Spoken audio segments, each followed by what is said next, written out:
کہتے جی کہ ہماری اولاد نہیں ہے، میرا بھائی علاج بھی کراؤ، اور اللہ کے قرآن میں جو دعائیں ہیں رب ھب لی من لدنک ذریۃ طیبہ اور رب لا تذرنی فردا وانت خیر الوارثین، یہ دعائیں پڑھ کے دعا مانگا کرو، لیکن پہلی شرط یہ ہے کہ علاج بھی کراؤ، کہ نقص جو ہے وہ بیوی میں ہے یا خاوند میں ہے، چونکہ اسباب پر عمل کرنے کا اللہ کا حکم ہے۔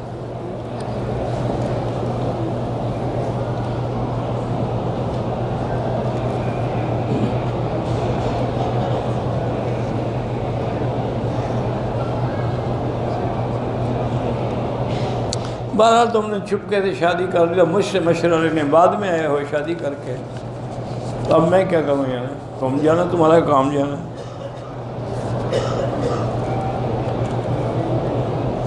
ہم 3 بھائی ہیں، والدین کی خواہش پہ ہم نے دادا جان کی وراثتی زمین بیچ کر سب سے چھوٹے بھائی کو 1-1 لاکھ روپے روزگار کے لیے قرض دیے، والدین فوت ہو گئے، ایک بھائی کو تو 1 لاکھ قرض کی رقم واپس مل گئی، بہرحال وہ قرضہ ہے اس کو ادا کرنا چاہیے، نہیں دیتا اللہ سے دعا مانگو۔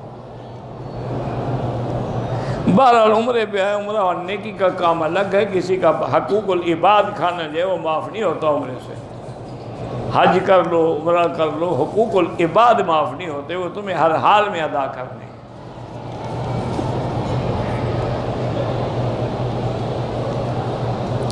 میں کراچی سے مکے آیا ہوں، مدینہ منورہ جانا ہے، دن عصر کا نماز 2 رکعت گیا تھا، میں نے جماعت پائی۔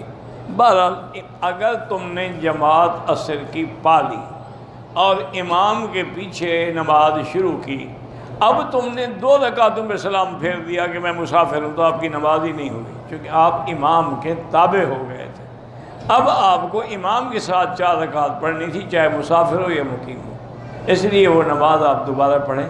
یہی تو ہم کہتے ہیں کہ امام کے بغیر گزارا ہی نہیں، انسان امام کے تابع۔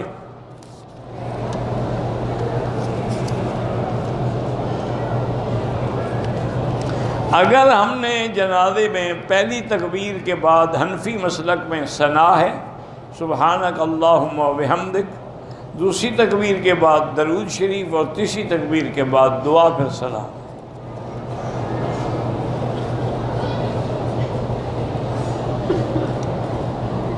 میں طواف کیا لیکن رمل بھول گیا، کوئی حرج نہیں، ثواب سنت کا نہیں ملا، لیکن جرمانہ کوئی نہیں۔ والد کے لیے یا والدین کے لیے نہیں، والد کے لیے الگ عمرہ کرو، والدہ کے لیے الگ عمرہ کرو، اور اللہ سے یہی دعا مانگو کہ اس کا ثواب آپ کے والدین کو ملے، اور ان کی مغفرت کی اللہ سے دعائیں کرتے رہو۔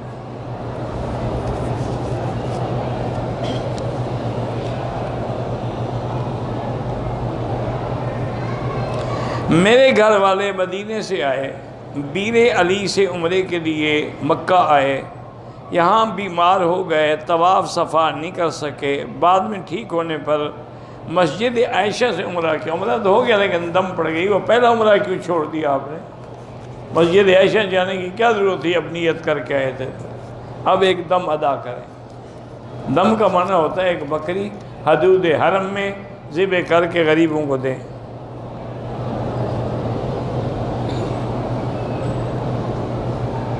میرے ماموں نے ایک سانپ پتہ نہیں پالا یا مارا، اچھا وہ سانپ نہیں تھا، کوئی اور تھا، کوئی اور کیا تھا، یعنی کوئی جن تھا، تو مر گیا کیا ہو گیا، اس سے تم کیوں بیمار ہو گئے، مارا جس نے وہ تو مر گیا۔ یہ سب وہم ہوتے ہیں، بھی ہمارے باپ نے یہ کیا تھا لہذا ہم، اس لیے یہ جتنا دنیا میں بیمار ہیں وہ تیرے باپ کے سانپ مارنے کی وجہ سے بیمار ہیں، ارے جھوٹے کا کیا علاج ہے؟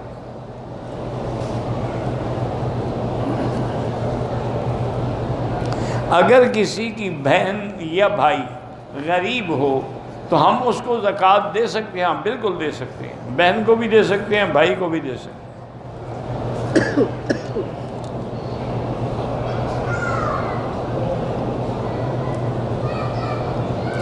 کہتے ہیں جی کہ میں اور میری بیوی ہے اور ایک اور آدمی اور اس کی بیوی، ہم ایک کمرے میں 4 آدمی ہیں، میں جاتا ہوں تو اس کی بیوی اکیلی ہوتی ہے، بہرحال اکیلے نہ رہیں بالکل کسی بھی شکل میں، اگر ان کا خاوند باہر جائے تو اپنی بیوی کو ساتھ لے جائے، جب واپس آئے تو ساتھ آئے۔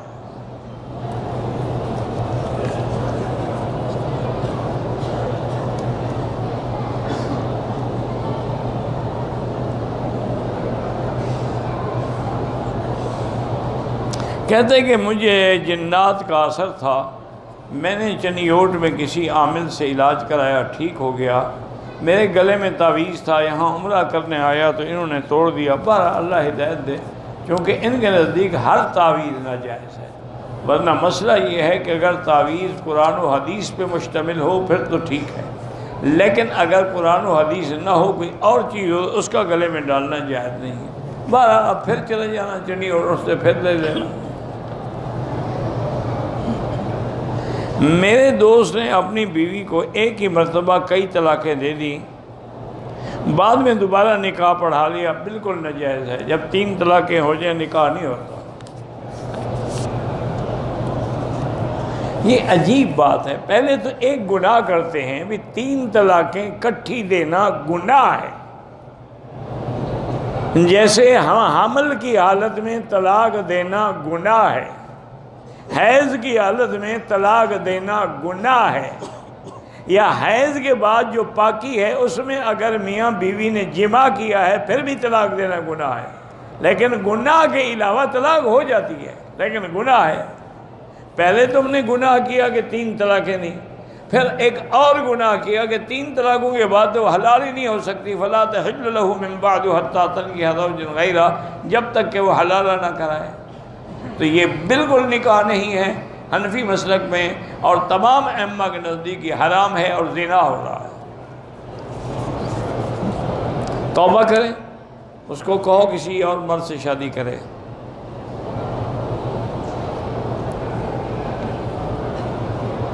اگر ہم نے قرآن ختم کر کے خیرات کی ہے کوئی حرج نہیں ہے، لیکن یہ ضرور نہ سمجھا کریں کہ ہمیشہ ختم، ابھی کچھ سپارے رہ گئے ہیں تو کیا ہو گیا، رہ گئے بعد میں پڑھ لو۔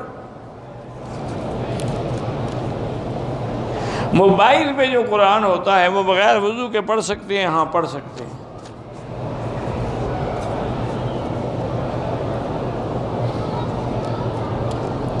میری امی کی عجیب عجیب آوازیں نکلتے ہیں، بہرحال زمزم اسی نیت سے پلاؤ، اللہ شفا دے۔ ایک آدمی ہے، اس کو ریح کی تکلیف ہے، ہوا خارج ہو جاتی ہے، وضو ٹوٹ جاتا ہے، اس میں کوئی شک نہیں، لیکن اس کے لیے آسانی ہے کہ مثلاً اس نے مغرب کے لیے جو وضو کیا ابھی شاہ تک وہی وضو ہے، قرآن پڑھے، نماز پڑھے، طواف کرے، پھر عشاء کے لیے نیا وضو کرے۔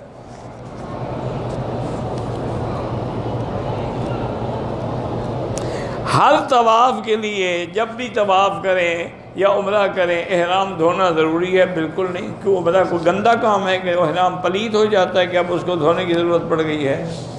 پتہ نہیں کیوں، یعنی کوئی عقل کے والو ڈھیلے ہو گئے ہیں یا ویسے عجیب بات، احرام دھو رہا ہے، تم اپنے آپ کو دھو کے پاک کرو گناہوں سے، احرام دھلے نہ دھلے کوئی فرق نہیں پڑتا۔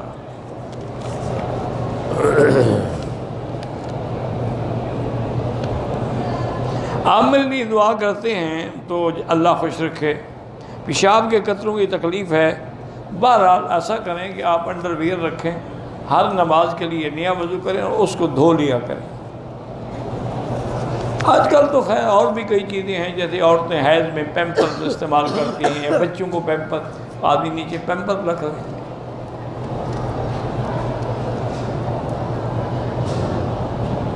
کہتے ہیں جی کہ عرفات کے قریب جو بڑے 2 پتھر ہیں یہ ابرہہ کے لیے تھے، یہ ابرہہ کے ساتھ آئے تھے اس وقت؟ اچھا اس کے لیے تھے، اس کو تو لگے نہیں، ویسے مر گیا، اب یہ تمہیں لگیں گے؟ کیوں ایسے بہانے بناتے رہتے ہو؟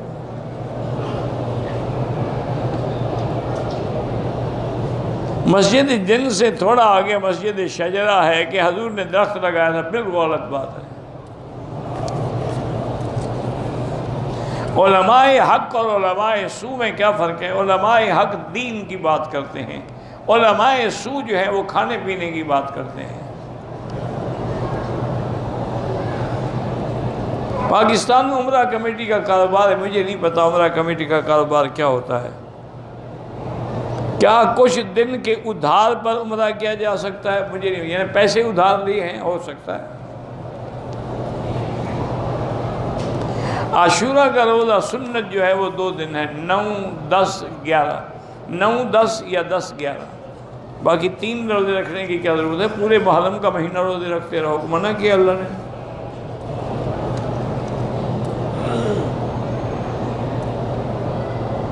ہمارے ہندوستان میں نماز کے بعد امام صاحب جہراً اجتماعی دعا کرتے ہیں۔ میرا بھائی، دعا کرنا منع نہیں ہے، اجتماعی بھی جائز ہے، آہستہ بھی جائز ہے، زور سے بھی جائز ہے، ہاتھ کھڑے کر کے بھی جائز ہے، ہاتھ کھڑے کیے بغیر بھی جائز ہے۔ اس لیے ضد نہ کیا کریں، کبھی کر لی کبھی نہ کی۔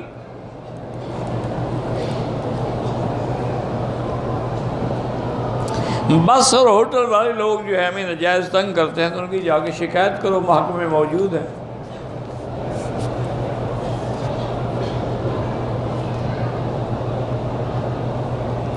اگر ایک محلے کی مسجد ہے، امام بھی مقرر ہے، جماعت بھی ہوتی ہے، اب اسی مسجد کے اندر دوسری جماعت نہ کریں۔ حنفی مسلک میں نماز جماعت ثانی منع ہے، ہاں باہر کھڑے ہو کر یہ اسی کے صحن میں کر لیں۔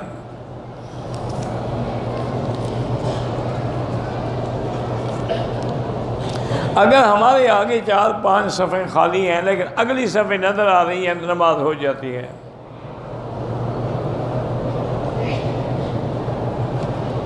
میری ماں کو کوئی صورت نہیں آتی، کوئی دین کا پتہ نہیں، میں عمرہ کرا رہا ہوں، بالکل ہو جائے گا۔ آخر تم نیت کراؤ گے، لبیک پڑھاؤ گے، طواف کرو گے، صفا دوڑو گے، بال کاٹو، سب ٹھیک ہے۔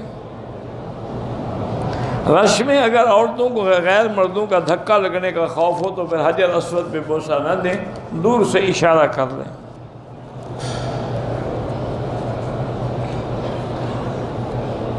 بہرحال دکاندار حرم دکان سے باہر کھڑے ہو کے حرم کے ساتھ اگر صفیں نظر آئیں ہوگی ورنہ نماز نہیں ہوتی۔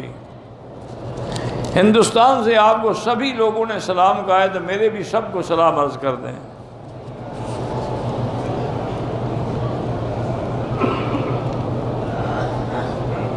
مولانا عبد الجامعہ، پتہ نہیں کون عبد الجامعہ ہے، مجھے تو پتہ ہی نہیں۔ میری بیٹی کے آنکھ کا آپریشن ہوا ہے، نظر کم آتا ہے، اللہ شفا عطا فرمائیں۔ آہستہ آہستہ انشاءاللہ ٹھیک ہو جائے گا۔ حجر اسود پہ اگر لین بنوائی جائے، انتظامیہ کو لکھ کے تجویز بھیجیں، یہ میرا کام نہیں ہے۔ ایک آدمی نے ٹیلی فون پر 3 بار طلاق دی اور 3 ہو گئی۔ ایک بات یاد رکھو، جب سب کچھ کر لیتے ہو پھر مسئلہ پوچھنے کا کیا فائدہ؟ یا تو پہلے پوچھو نا جی کہ میں طلاق دینا چاہتا ہوں، کیا کروں؟ پھر تمہیں عالم سمجھائے کہ بھئی طہر میں 1 طلاق دو، دوسری نہ دینا، تاکہ رجوع کرنا پڑے تو ہو جائے۔ تم نے 3 طلاقیں دے دی، اب مسئلہ پوچھنے آ گیا، اب وہ آپ کے لیے ہمیشہ کے لیے حرام ہے۔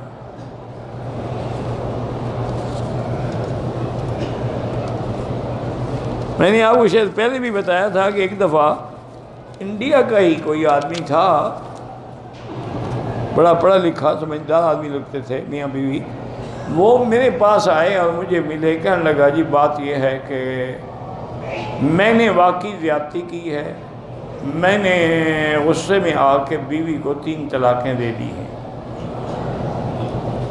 اب میں نے حنفی علماء سے رجوع کیا ہے تو وہ کہتے ہیں کہ حلالے کے بغیر یہ حلال ہی نہیں ہو سکتی، اور کچھ لوگ ہیں جو کہتے ہیں کہ نہیں 3 طلاقیں 1 ہوتی ہیں۔ میں نے کہا مجھے تم بتاؤ کہ میرے پاس کیوں آئے ہو، میرے نزدیک تو 3 طلاقیں 3 ہیں۔ انہوں نے کہا جی میں اس لیے آیا ہوں کہ میری بیوی جو ہے نا وہ اتنی خوبصورت ہے کہ فلاں سن میں وہ مس انڈیا منتخب ہوئی تھی، اب میں ڈرتا ہوں کہ کسی کے ساتھ شادی کروں، آپ ایسا کریں گے آپ شادی کر لیں، ہمیں آپ پر اعتبار ہے، تو آپ جو ہے اس کے بعد طلاق دے دیں۔ میں نے کہا میں کوئی پاگل تو میں سارے مکے میں نظر آیا ہوں؟ کہتے ہیں جی کیا بتا؟ میں نے کہا اتنی خوبصورت بیوی کو میں کیوں چھوڑ دوں گا؟ میں نے کہا پاگل آدمی، ہم تو بلوچ لوگ ہیں، ہم تو گھوڑا گدھا بھی اپنا نہیں چھوڑتے، تم کہتے بیوی چھوڑ دو گے، پھر کیا کروں؟ میں نے کہا تم جانو، تمہارا کام جانا، میں کیا کروں؟ تو یہ پہلے غلطی کر لیتے ہیں، پوچھتے بعد میں، یہ غلط بات ہے نا جی، یہ تو وہی نشائی والی بات ہو گئی نا۔ وہ وضو کرنے بیٹھتا نا، پیشاب ان کا لمبا ہوتا ہے، بھنگ شنگ پیتے ہیں نا پاگل، وہ سوراخ تھا لوٹے میں، وہ پانی بہہ جائے، وہ پھر گیا بیچارہ، پانی بھر گیا، پھر استنجا کیا، اتنی دیر پیشاب پہ بیٹھا، وہ پھر بہ گیا، تیسرے دفعہ جب بھر گیا کہیں گے اچھا ٹھیک ہے، استنجا میں پہلے کر لیتا ہوں، پیشاب بعد میں کر لوں۔ تو تم بھی یہی مسئلے کرتے ہو، پہلے طلاق دے دیتے ہو، آپ بندہ ڈھونڈتے رہتے ہو جی کرائے پر آپ کو مل جائے ایک رات کے لیے۔ اس پہ اللہ کے نبی نے لعنت بھیجی ہے جو ایک رات یا 2 راتوں کے لیے شادی کرے۔ لعن اللہ المحلل والمحلل لہ، کہ یہ حلال کرنے والا اور کرانے والا دونوں پہ اللہ کی رحمت۔ وہ شادی کرے، اس کی مرضی آئے چھوڑے، مرضی آئے نہ چھوڑے، یا مر جائے۔ میرے بیٹی کی اولاد نہیں ہے، اللہ جن کی بھی اولاد نہیں ہے ان کو اولاد صالح عطا فرمائے۔ وہ ہمارے علاقے میں تھے، ایک بڑا نام مجھے بھول گیا، سوارے خان یا کیا نام تھا، بلوچ تھا، تو کہنے لگا مکی صاحب میں نے بیوی کو طلاق دے دی ہے، اور طلاقیں میں نے 3 دی، اب میں جاہل ہوں، جٹ ہوں، کچھ ہوں، لیکن میں حنفی مسلک سے بدلتا نہیں ہوں۔ اب اس کا حل ہے کہ وہ عورت کسی سے شادی کرے۔ اچھا اگر ایسا ہو سکتا ہے کہ میں کسی سے شادی کر دوں اور وہ نہ چھوڑے تو میں اس کو قتل کر دوں، پھر تو بیوی تو حلال ہو جائے گی۔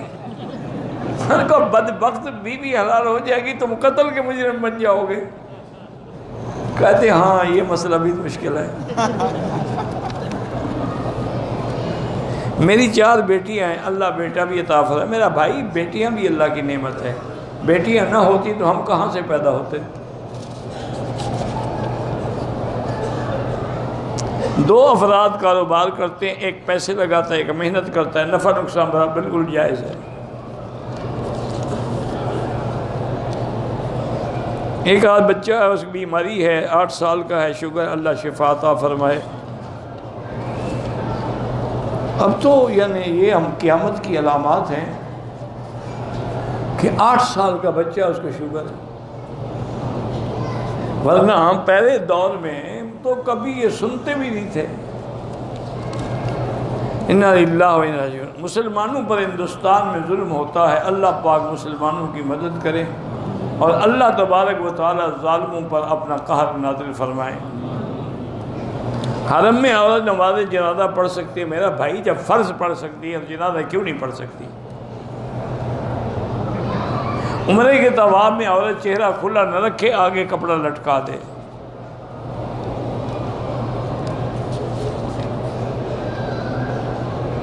میں نے مسجد عائشہ سے احرام باندھا، لیکن بند بوٹ پہنا ہوا تھا، یہاں اتار دیا، کوئی بات نہیں، 2-4 ریال خیرات کر دو۔ 8 سال کے بچے کے لیے طواف اپنے لیے کریں، اس کے لیے دعا کریں۔ اگر فوت ہو گیا تو جو بچے فوت ہوتے ہیں وہ جنتی ہیں۔ حالت احرام میں چہرے پہ نقاب عورت نہیں کر سکتی، آگے کپڑا لٹکا کے رکھے۔ غیر محرموں کی نظر نہیں پڑے گی، اب جب آگے کپڑا لٹکا ہوگا تو انشاءاللہ کوئی نہیں دیکھے گا، اور پھر جب عورت احرام میں ہو، کعبے میں ہو، طواف میں ہو تو کچھ تو لوگوں کو شرم بھی آتا ہے۔ کہتے ہیں جی کہ تبلیغ کی جماعت کے 2 حصے ہو گئے ہیں، اللہ ان کے اختلافات کو ختم فرمائیں۔ اللہم الف بین قلوبہم واصلح ذات بینہم واہدہم سبل السلام۔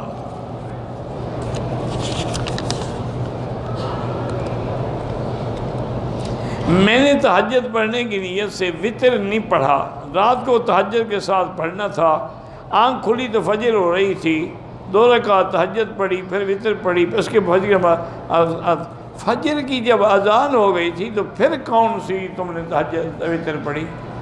خود رات گزر گئی، فجر کی اذان ہو گئی، صبح ہو گئی، وتر قضا کرو۔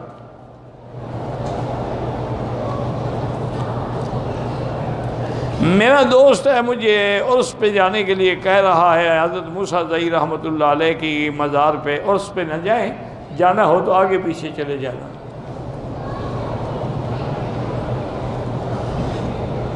کہتے ہیں کہ سورۃ یاسین فجر کی نماز کے بعد پڑھ کے دعا کرو. بالکل سورۃ یاسین قرآن کا دل ہے. فجر کے بعد پڑھو، جب پڑھو انشاءاللہ اس کے فائدے ہی فائدے ہیں. میں حل کرانے کے لیے بیٹھا تھا، تھوڑی سی مونچھ کاٹ دی تو 5-10 ریال خیرات کر دیں.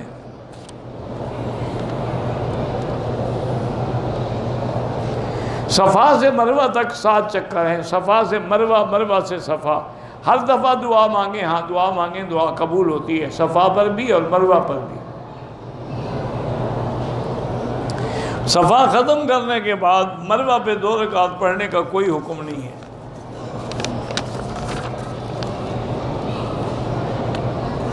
عمرہ کیا آیا، بیکا سے احرام عمرے کی نیت کی، ہوٹل آ کر حرام پہنچا، عمرے کے ارکان ادا کیے. میں صفا مروہ نہیں دوڑ سکا، نہ ہی بال منڈوایا. میں نے ہوٹل آ کر احرام اتار کے گھر کے کپڑے پہن لیے.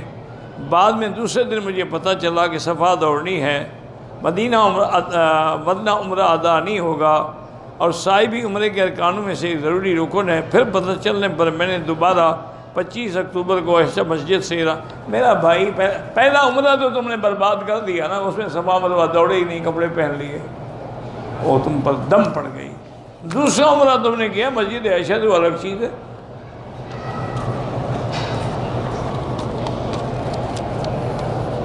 جن کی اولاد نہیں ہے وہ قرآن کی میں نے دعائیں بتائی ہیں وہ پڑھتے رہیں. کہتے ہیں کہ گندم کو، کبوتروں کو جو دانہ ڈالتے ہیں ٹھیک اچھی بات ہے، لیکن اس کے اندر سے پتہ نہیں جو چنتے ہیں، یہ بدعت ہے. میرے والد کے لیے دعا کریں کہ وراثت کی تقسیم اسلامی قوانین کے مطابق ادا کریں. تم زندگی میں کیوں ان کو تقسیم کروا رہے ہو؟ مرنے تو دو، مرنے کے بعد خود بخود شریعت کے مطابق تقسیم ہو جائے گی. معدے میں تکلیف ہے تو شہد کا پانی شربت بنا کے پیا کریں، تازہ پانی. احرام کی حالت میں سگریٹ پی بھی استغفار کرو. میری امی کو فالج ہے، ان کی نیت ہے، خواہش ہے عمرے، اس کے لیے آپ عمرہ کر لیں. جن کی نظریں کمزور ہیں وہ قرآن کی آیت ہے وَكَشَفْنَا عَنْكَ غِطَاءَكَ وَبَصَرُكَ الْيَوْمَ حَدِيدٌ. یہ آیت 7 دفعہ پڑھ کے آنکھوں پہ دم کیا کریں. شادی کو 5 سال ہو گئے، اولاد نہیں، اللہ صاحب اولاد کرے. میری بیوی حالت احرام میں تھی، ناخن آدھا ٹوٹا ہوا تھا، اسے نکال دیا، کوئی حرج نہیں.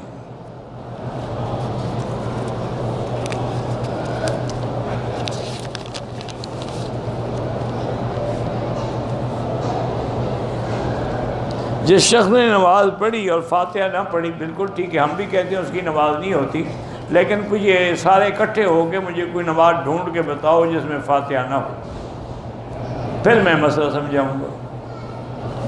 کوئی ایک نماز مجھے بتائے. آپ نہیں پڑھتے، امام پڑھتا ہے کہ نہیں پڑھتا؟ تو نماز میں فاتحہ تو آ گئی، بات ختم ہو گئی. ہم نے نہ پڑھی، امام نے پڑھ لی، نماز میں تو فاتحہ آئے نا.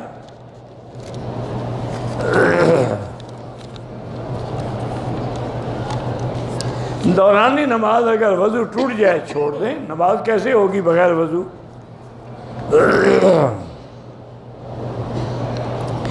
جمع بین الصلاتین سفر میں گزارش یہ ہے کہ صحیح جو مسئلہ ہے نا وہ جمع حقیقی عرفات میں ہے اور مزدلفہ میں ہے. باقی مطلق سفر جو ہے اس میں جمع سوری ہے، جمع حقیقی نہیں ہے. سوری کا کیا معنی کہ ظہر کو آخر وقت میں پڑھے، فارغ ہو کے عصر کو اول وقت میں پڑھ لے، تو دونوں نمازیں جمع بھی ہو گئی اور اپنے اپنے وقت میں بھی ہو گئی. چونکہ امام ابو حنیفہ فرماتے ہیں یہ قرآن کا مسئلہ ہے کہ ان الصلاۃ کانت المؤمنین کتابا موقوتا. موقوتا توقید سے ہے، توقید تعیین سے، یہ اشتراک قبول ہی نہیں کرتے. پھر ایک صحیح حدیث میں ہے کہ حضور پاک کا قافلہ چل رہا تھا، صحابہ نے عرض کیا کہ حضور ظہر کی نماز کا وقت ہو گیا. آپ نے الصلاۃ امام کو چلو چلو آگے آگے چلو. پھر کچھ دیر کے بعد پھر صحابہ نے آپ نے اور آگے چلو، تو حضور چلتے گئے چلتے گئے چلتے گئے، آخر وقت میں ظہر پڑھی اور اول وقت میں عصر پڑھی. باقی ائمہ کے نزدیک تو جمع تقدیم تاخیر ہر وقت جائز ہے. ہمارے ملک میں جو بھی جائز کام کرواتے ہیں افسر رشوت مانگتے ہیں، اگر آپ کا کام جائز ہے اور وہ بغیر رشوت کے نہیں کرتا تو اس پہ لعنت ہے، لینے والے پر، تم پر نہیں ہے۔ عشر کا معنی یہی ہوتا ہے کہ جو فصل پیدا ہو اس کا 10واں حصہ۔ ہمارے پاس سید ہیں، ان کو عشر یا زکوٰۃ نہ دیا کرو، ویسے مدد کیا کرو، ہدیہ دیا کرو۔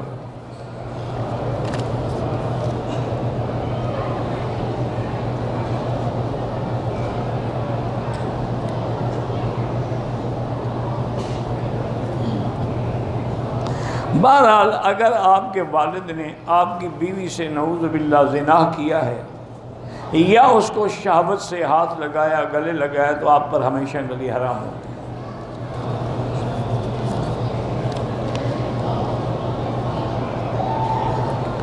ابو ظبی سے آئے ہیں عمرے کے لیے، 5 دن مکے میں اور 3 دن تک آپ کی نماز مسافری کی ہوگی جب اکیلے پڑھو گے، امام کے پیچھے تو پوری پڑھو گے۔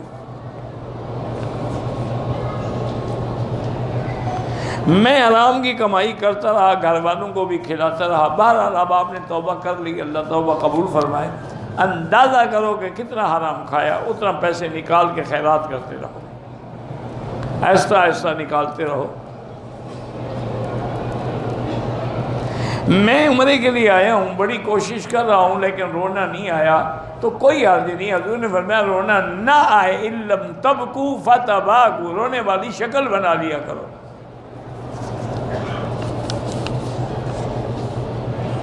یہ اپنے ہاتھ میں تو نہیں ہوتا نا رونا، یہ تو اللہ جس کو نصیب کرے۔ ایک ہمارے بزرگ تھے، فوت ہو گئے، حضرت مولانا فقیر محمد صاحب رحمۃ اللہ علیہ۔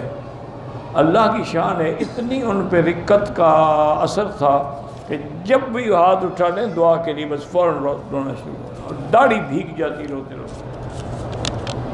یہ اللہ کی شان ہے۔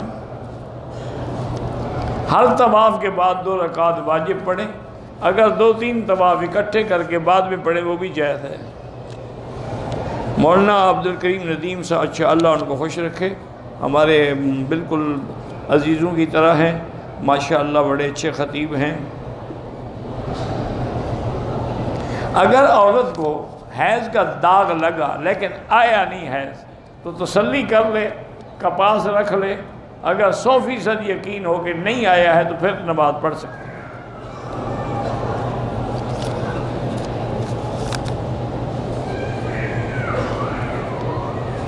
کہتے ہیں جی کہ آپ کے مسلک کے، آپ کے فوت ہو گئے تو حنفی مسلک پر بیان کون کرے گا؟ اللہ اور پیدا کر دیں گے۔ اتنا عرصہ جو ہو گیا سارا میں بیان کرتا ہے۔ انگلیوں کو چٹخانا جو ہے وہ ٹھیک نہیں ہے۔ نماز میں وسوسے سے آتے ہیں، جب اللہ نے معاف کیے ہیں تو فکر کی کیا ضرورت ہے؟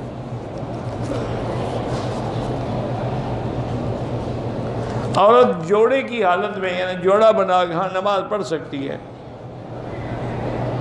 طواف کی حالت میں نماز کعبے پہ نظر نہ ڈالیں، قدموں میں نظر رکھیں۔ طواف کرتے ہوئے ہی حجر اسود کو بوسہ دیا جاتا ہے، بغیر طواف کے بوسہ دینا تو ناجائز ہے۔ وضو کی حالت میں اگر بیٹھے بیٹھے اونگ آ جائے تو وضو نہیں ٹوٹتا، ٹیک لگا کے آ جائے تو پھر وضو ٹوٹ جاتا ہے۔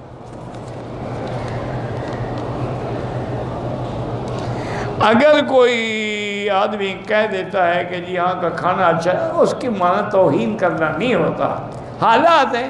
ایک ہوٹل میں کھانا اچھا پکا ہوا نہیں ہونے کا، اچھا نہیں ہے تو کیا ہو گیا؟ وہ توہین ہے نعوذ باللہ کہ مکہ مدینے کی کسی چیز کی عمدن توہین کرے اور اچھے کو برا کرے۔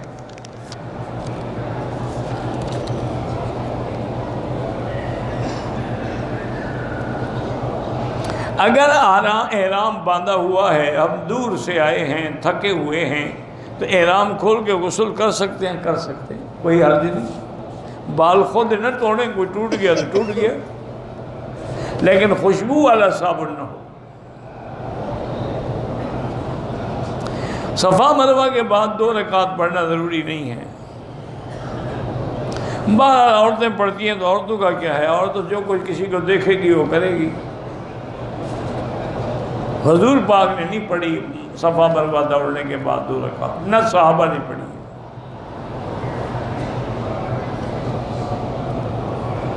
عورت کے بال جو ہے نا میرا بھائی، وہ ایسے پیچھے لے جائے جہاں بالوں کی انتہا ہو جائے، وہاں 1 پور کے برابر سارے سرے کاٹ دے۔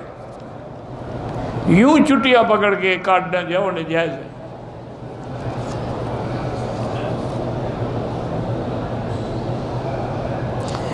میرے پاؤں حرم کے فرش کی وجہ سے پھٹ جاتے ہیں، میں نے موزے جیسے نرم بوٹ بنائے ہیں، ٹھیک ہے، اگر وہ حلال پاک ہیں نماز بھی پڑھ سکتے ہیں، اس میں آپ طواف بھی کر سکتے ہیں۔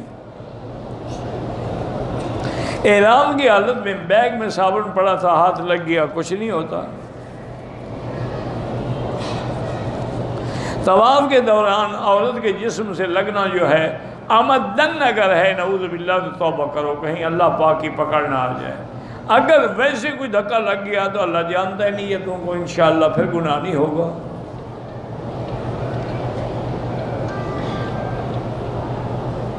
کچھ لوگ ایسے ہیں جو حرم کے قالین پہ سو جاتے ہیں، اگر احتلام ہو جائے، بہرحال بہتر ہے کہ اپنا کپڑا بچھایا کریں تاکہ خدا نہ خواستہ ایسی کوئی حالت ہو تو حرم کی قالین تو گندی نہ ہو۔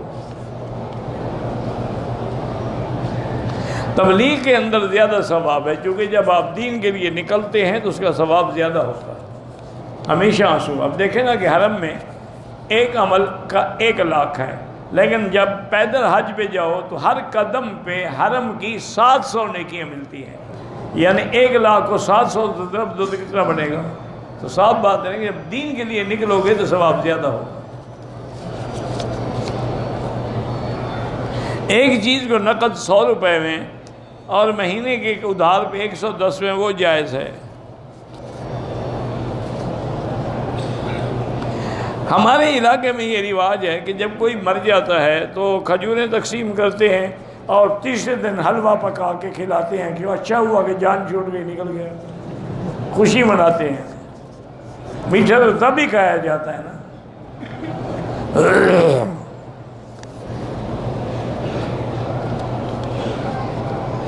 جب ہم عمرے پہ آتے ہیں لوگ کہتے ہیں مسجد کو دے دو، غریبوں کو دے دو، یہ اللہ کے ہاتھ میں ہے۔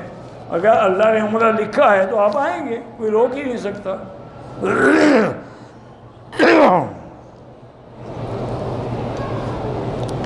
مسجد نبوی میں 40 نمازیں پڑھنے کی فضیلت ہے، اگر کوئی نہ پڑھ سکے تو اس کے عمرے میں کوئی خلل نہیں۔ مزار کی شرعی حیثیت کہ قبر نہیں بنانی چاہیے، نہ پختہ، نہ چونا لگائے، نہ پتھر لگائے، کچی مٹی کی قبر ہونی چاہیے۔ اہل تشیعوں کی جہاں تقریریں ہوتی ہیں وہاں بالکل نہیں جانا چاہیے، کیونکہ گمراہ ہو جاؤ گے، علم تو ہے ہی نہیں نا۔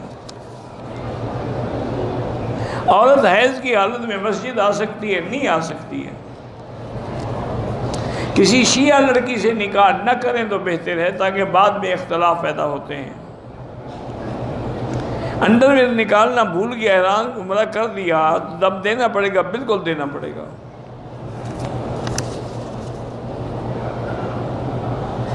ہم میاں بیوی نے عمرے کی احرام باندھ کے طواف صفا کے پورے چکر لگائے، میں نے بال کاٹے، گھر والی بال کاٹنا بھول گئی، پھر ہم بستری بھی کی ماشاءاللہ، تو ایک دم ادا کریں، بال بھی کاٹیں۔ جب تک بال نہیں کاٹے گی وہ احرام میں ہے، جتنی دفعہ ہم بستری کرو گے اتنی بکریاں پڑ دی جائیں گی۔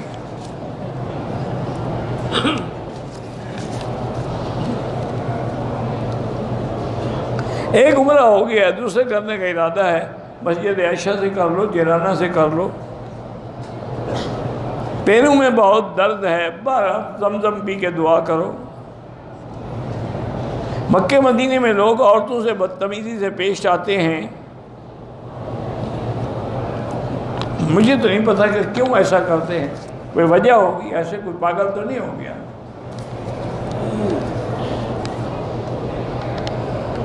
عمرے کے دوران اگر دم پڑ جائے، پیسے نہ ہوں، چلا جائے اپنے ملک سے، جب اللہ پیسے دے بھیج کے دم کرا دے۔ مدینے سے واپسی پہ عمرہ کیا، دم واجب ہو گیا، اب پیسے نہیں ہیں تو جب اپنے ملک میں جاؤ اللہ پیسے دے تو بالکل یہاں بھیج کے دم کرائیں۔ میری کمر میں درد ہے، علاج زمزم ہے، زمزم پیئیں۔ احرام کی حالت میں سگریٹ پینا ڈبل حرام ہے۔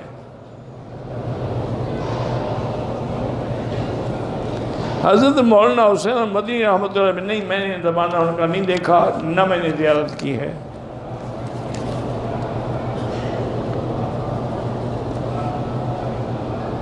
اگر عورت نے مدینے سے آتے ہوئے عمرے کی نیت کر لی، اب حیض شروع ہو گیا، تو اب ہوٹل میں رہے، جب پاک ہو عمرہ ختم کرے پھر واپس جائے۔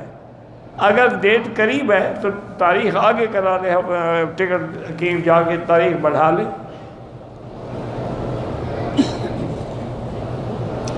بہرحال میں نے کبھی نہیں کہا کہ تمہاری اگر جوتیاں گم ہو جائیں تو جو حرم کے باہر پڑی اٹھا لو، اگر بیوی گم ہو جائے پھر کیا کرو؟ ایسے پتہ نہیں کیسے گھڑتے ہیں لوگ۔ میری فجر کی نمازیں قضا ہوئی ہیں تو بالکل نیت کیا کرو قضا فجر کی۔ اکیلے نماز پڑھ رہا تھا، فرض نماز تیسری یا چوتھی رکعت میں غلطی سے یا جان بوجھ کے بسم اللہ پڑھ لی تو کیوں نہیں؟ آخر تو فاتحہ تو پڑھو گے نا تیسری بھی یا چوتھی رکعت میں، فرض ہوگا تب بھی فاتحہ تو پڑھو گے نا۔ سلف کا معنی ہے جو صحابہ کا دور گزر گیا وہ سلف ہے۔ ایک آدمی یزمان رہتا ہے، مکے آتا ہے، عمرہ واجب ہو جائے، بالکل جب مکے آتا ہے تو بغیر احرام کے نہیں آ سکتا۔ میرا بھائی نوکری کے لیے کوشش کر رہا ہے، اللہ آسان فرمائے، حسبنا اللہ و نعم الوکیل پڑھتا رہے۔ میرے بھائی کو شکر ہے، اللہ پاک شفا عطا فرمائے۔ بہرحال طب نبی میں یہی ہے کہ 2 چمچ بڑے کھانے والے نہار منہ خالص زیتون کے تیل کے پیے، رات کو 2 چمچ پیے، لیکن تیل زیتون ہو اور ایکسٹرا ورجن، یعنی پینے والا ہو، لگانے والا نہ ہو۔ میں نے احرام ادا کرنے سے پہلے بنین نکالا رہ گیا تھا، کچھ 5-10 ریال خیرات کر دیں۔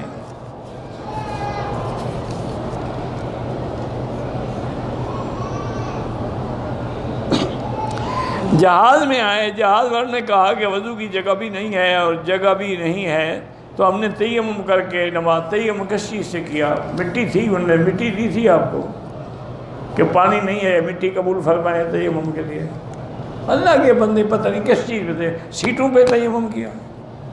دوبارہ نماز کا دہراؤ، نماز نہیں ہوئی وہ۔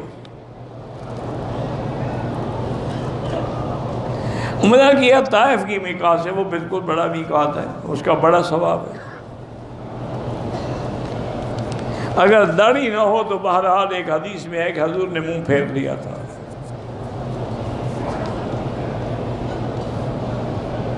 کافر کو میراث میں حصہ اس کو نہیں ملے گا، لا یرث المسلم والکافر۔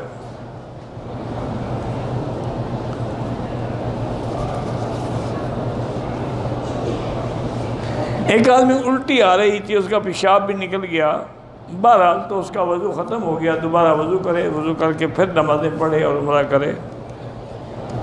میں کوئٹہ سے آیا ہوں، مجھے مرگی کا دورہ پڑتا ہے، اللہ سے دعا مانگیں ہر نماز کے بعد زمزم پی کے، اور جب اپنے ملک میں چلے جائیں ہر نماز کے بعد 7 دفعہ سورۃ فاتحہ پانی پہ خود دم کر کے پی لیا کرو۔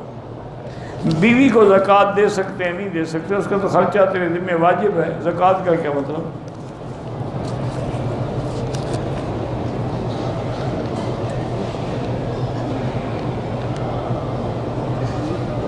دو بہنیں ہیں، ان کا جھگڑا ہے، اللہ ان کو یہ اتفاق اور صلح کی توفیق عطا فرمائے۔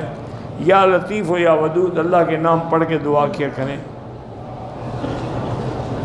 میں نے سعی کیا، بال کٹانے کے بغیر احرام کھول دیا، اب کیا کروں؟ بال بھی کٹاؤ، دم بھی ادا کرو۔ اگر بچے کی عمر بچے پر دم نہیں ہے، ہم نے والدین کی بڑی نافرمانی کی، اب ان کے لیے عمرے کریں، ان کے لیے خیرات کریں، صدقات جاریہ کریں تاکہ معاف ہو جائیں۔ جو بھی قاری ظفر صاحب، جو بھی، اللہ سب کو حج اور عمرہ نصیب فرمائے۔ جنہوں نے بھی سلام بھیجا، اللہ ان کو خوش رکھے۔ استخارے کے بعد خواب دیکھنا ضروری نہیں ہوتا، استخارہ کر پہ معاملہ اللہ پہ چھوڑ دو۔ شادی کے لیے 3 دفعہ روزانہ سورۃ الرحمن پڑھ کے دعا کیا کرو۔ جسمانی کمزوری بہت زیادہ ہو گئی ہے تو اس کے لیے طاقتور غذائیں کھاؤ۔ چھوٹی چھوٹی سی بات پہ دل ڈر جاتا ہے تو لا حول زیادہ پڑھا کرو، لا حول ولا قوت الا باللہ۔ پڑھائی میں دل نہیں لگتا، اس میں بھی یہی پڑھا کرو، لا حول ولا قوت الا باللہ۔ وادی جن جو مدینے میں ہے، میں نے نہ کبھی دیکھا ہے نہ گیا ہوں، مجھے نہیں پتا کیا ہے۔ اگر احرام کی چادر ٹھیک کرتے ہوئے سر پہ پڑ جائے کچھ نہیں ہوتا۔ بہرحال جو باہر کے ملکوں کا گوشت یہاں آتا ہے، افضل یہ ہے کہ نہ کھایا کریں۔ اگر آپ کو پیشاب کی تکلیف ہے تو احرام کی حالت میں نیچے کوئی کپڑا باندھ لیں یا پیمپل باندھ لیں۔ ہر عمرے کے بعد سر مڈانا ضروری ہے، بال ہوں یا نہ ہوں۔ جو لوگ فوت ہو گئے ان کے لیے طواف کر سکتے ہیں۔ میری بیوی کو کینسر، اللہ شفا عطا فرمائے۔ شادی کے لیے وہی وظیفہ ہے کہ 3 دفعہ سورۃ الرحمن پڑھ کے دعا کرے۔ ایک عمرہ یا ایک طواف ایک بندے کے لیے ہوتا ہے، کئی کے لیے نہیں ہوتا۔ میرے 3 بیٹے ہیں جو بولتے نہیں ہیں، اللہ سے ان کے لیے دعا کرو اور زمزم پلا کے دعا کرو۔